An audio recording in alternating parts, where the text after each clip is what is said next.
මිනිස්සු කට තියෙන පළියේදී කියනවා අපිනේ අපාය යන්නේ. අපි ගිහිල්ලා බලා ගන්න. උඹලා දිව්‍ය ලෝක යනකොට අපාය යන්නක් කට්ටි ඉන්න එපාය කියලා. ඔය කටවල් ටික ඔක්කොම හිප් වෙනවා යම රජු දැක්ක දවසට. නිරේ ගිනි දැල් දැක්ක දවසට. කට උත්තර නැහැ. කට උත්තර නැහැ. දිව්‍ය ලෝකේ අපායයි සමාන වෙන එක තැනක් තියෙනවා.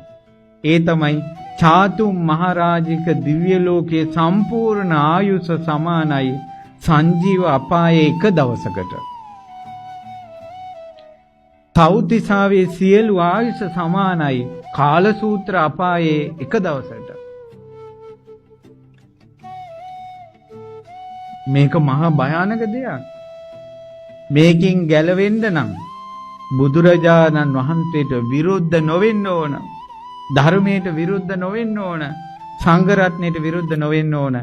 ඔබට තේරෙන භාෂාවෙන් කියනවා නම් බුදුරජාණන් වහන්සේ මුළු හදවතින්ම සරණ යන්න ඕන. ශ්‍රී සද්ධර්මයේ මුළු හදවතින්ම සරණ යන්න ඕන. ආර්ය මහා සංඝ රත්නයේ මුළු හදවතින්ම සරණ යන්න ඕන. බලන මිනිසෙක් මැරෙනකොට නිරේ දොරටු 136ක් තියෙනවා. දිව්‍ය ලෝක දොරටු කීයද තියෙන්නේ? 6යි.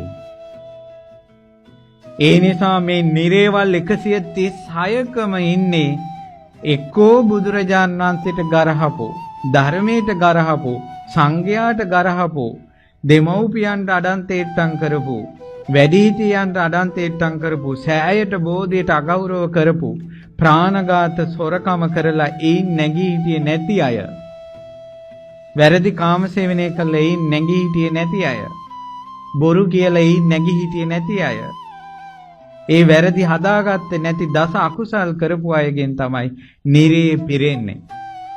කවදාවත් මුළු හදවතින් බුදුරජාණන් වහන්සේ සරණ ගිය කෙනෙක් නිරේ ගිනිදැල් වලින් පිච්චෙන්නේ නැහැ. එහෙනම් නිරේ ඉන්නේ තුනුරුවන්ට විරුද්ධ වෙච්ච, තුනුරුවන්ට අගෞරව කරපු අය.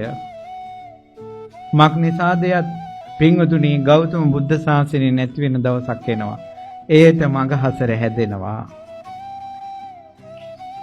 මේ ලෝකේ බුදුරජාණන් වහන්සේගේ ප්‍රඥා දැල මේ ලෝකෙට එළුවට පස්සේ ඒ දැලට අහු වෙන සත්වයෝ විතරයි එන්නේ. අනිත් උන් පුංචි මොකද කරන්නේ?